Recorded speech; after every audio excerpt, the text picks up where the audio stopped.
ఏ బాటైనా పర్వాలేదంట, సమయంతో సాగటమే మన సింపుల్ సిద్ధాంతం.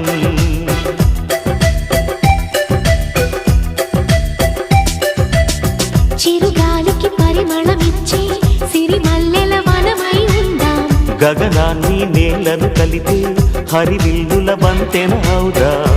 ఆనందం అంటే అర్థం మనమందా, ప్రతి పూట పాటై సాగే హుషారు సరిగమలో. ఎన్నో ఎన్నో రాగాలుండే సంగీతం కాదా, చల్లకి నవ్వుల కేరింత.